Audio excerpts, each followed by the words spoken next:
नमस्कार मित्रांनो, सर्वांचं पुन्हा एकदा या आपल्या YouTube चॅनलवरती स्वागत आहे। आजच्या व्हिडिओमध्ये जन्मतारखेवरून तुमचं वय किती पूर्ण झालेले आहे, गणित कसे करायचे, म्हणजे तुमचं वर्ष किती पूर्ण झाले आहे, महिने किती पूर्ण झालेले आहेत, दिवस किती कंप्लीट झालेले आहेत, गणित कसे करायचे अशी ट्रिक्स मित्रांनो तुम्हाला या व्हिडिओच्या माध्यमातून सांगितली जाणार आहे। मित्रांनो, आपल्या चॅनलवरती कन्स्ट्रक्शन असेल किंवा वास्तुशास्त्र असेल असे बरेच व्हिडिओ पाहायला मिळतात, त्यामुळे मित्रांनो आपल्या या मराठी चॅनलला सर्वात आधी सबस्क्राइब करायला अजिबात विसरू नका। मित्रांनो, तुमच्या समोर एक आजची तारीख दिसत आहे। आजची तारीख किती आहे? 11/10/2025 म्हणजे दिवस, महिना आणि वर्ष। 11 तारीख आहे, महिना 10वा आहे आणि वर्ष 2025 आहे। आणि मित्रांनो, समजा जन्मतारीख आहे तुमची 8/1/1994। मित्रांनो, तुमची जी आजची तारीख आहे ती वरती टाकायची आहे आणि जी जन्मतारीख आहे ती खालती टाकायची आहे। आता मित्रांनो, ते वेगवेगळ्या तारखा दिलेल्या आहेत, याचं कारण काय मित्रांनो, इथे जी तारीख दिलेली आहे, आता 11 तारीख आहे आणि जन्मतारीखची जी तारीख आहे ती 8 आहे, म्हणजे मोठी संख्या वरती आहे आणि छोटी संख्या छोटी खालती आहे। महिना सुद्धा तसाच आहे, मोठी संख्या वरती आहे आणि छोटी संख्या खालती आहे। आणि वर्ष तर सेम राहणार आहे, आपलं मोठी संख्या वरती आणि छोटी संख्या खालती राहणार आहे। अशा प्रकारे असेल मित्रांनो, तर एकदम सोप्या पद्धतीने तुम्ही काढू शकता। म्हणजे तुमची जन्मतारीख आहे ती संख्या छोटी असेल जन्मतारीखची आणि जी आजची तारीख असेल ती संख्या मोठी असेल, तर एकदम सोप्या पद्धतीने काढू शकता। तुम्ही डायरेक्टली वजाबाकी करू शकता। 11 मधून जर 8 गेले तर किती राहिले? 3 राहिले, बरोबर का? 10 मधून जर 1 गेले तर 9 राहिले आणि 2025 मधून जर 1994 गेले तर राहिले किती? 31 राहिले, बरोबर का मित्रांनो? अशा प्रकारे तुम्ही 31 राहिले, अशा प्रकारे तुम्ही करू शकता। जर मोठी संख्या वरती असेल आणि छोटी संख्या जर खालती असेल तर अशा प्रकारे तुम्ही डायरेक्टली गणित करू शकता।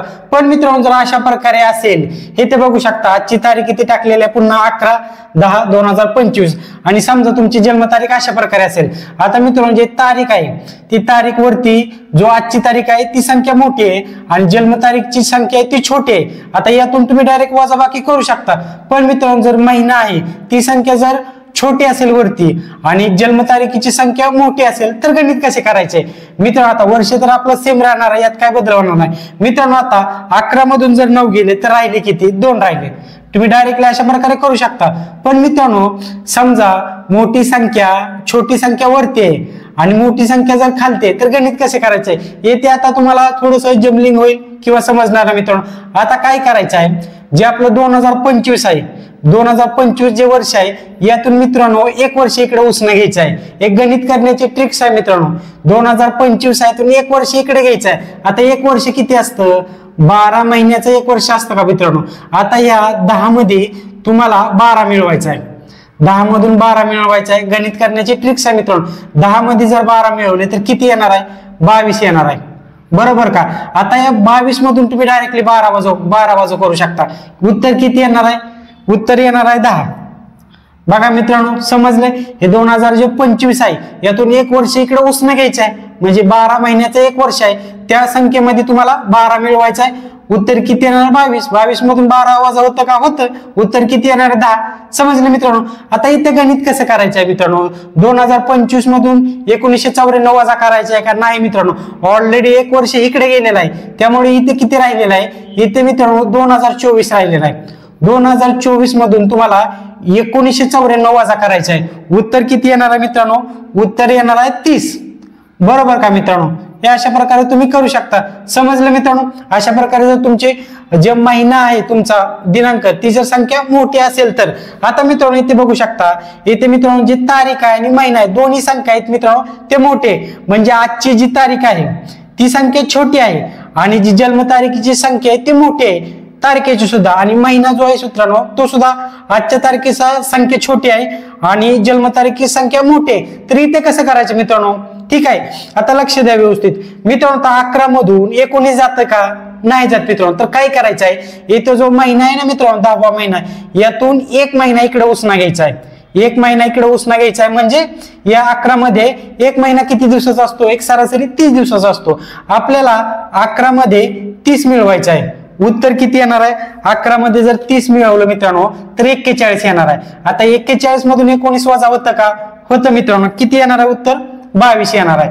बरोबर का? आपल्याला आता तारीख मिळालेली आहे. यातून एक महिना इकडे उसनं घ्यायचा आहे. 30 दिवसाचा एक महिना असतो. या संख्येमध्ये 30 दिवस मिक्स करायचा आहे आणि पुन्हा त्या उत्तरामधून तुमची जे जन्मतारीख आहे ते वजा करायचे आहे. समजलं मित्रांनो? 22 उत्तर येणार आहे. आता मित्रांनो येथे 10 मधून 12 वजा करायचा आहे का? नाही मित्रांनो, ते ऑलरेडी 9 राहिलेला आहे.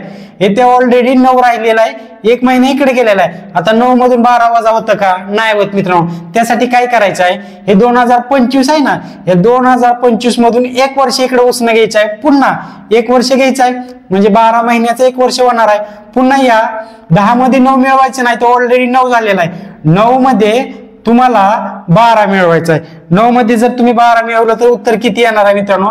21 येणार आहे. आता 21 मधून 12 वजा होतं का? होतं मित्रांनो. 21 मधून जर 12 वजा केलं तर उत्तर किती येणार आहे? 9 येणार आहे मित्रांनो. बरोबर का? तुम्हाला महिना मिळाला. आता मित्रांनो इथे 2025 मधून 1994 वजा करायचा का? नाही. इथे ऑलरेडी 2024 झालेला आहे. एक वर्ष इकडे गेलेला. 2024 मधून 1994 वजा करा. उत्तर किती येणार आहे? पुन्हा मित्रांनो 30 उत्तर येणार आहे. समजले? म्हणजे या तारखेनुसार वय किती झालं? 30 वर्ष, महिने 9 आणि 22 दिवस. समजले मित्रांनो? अशा प्रकारे एकदम सोप्या पद्धतीने तुम्ही गणित करू शकता. तुमचं वय किती आहे ते टाका आणि त्यानंतर आजची तारीख किती आहे आणि त्याप्रमाणे तुम्ही अशा प्रकारे कॅल्क्युलेशन करू शकता. व्हिडिओ जर आवडला मित्रांनो तर आपल्या व्हिडिओला लाईक करायला, आपल्या चॅनलला सबस्क्राईब करायला अजिबात विसरू नका. धन्यवाद.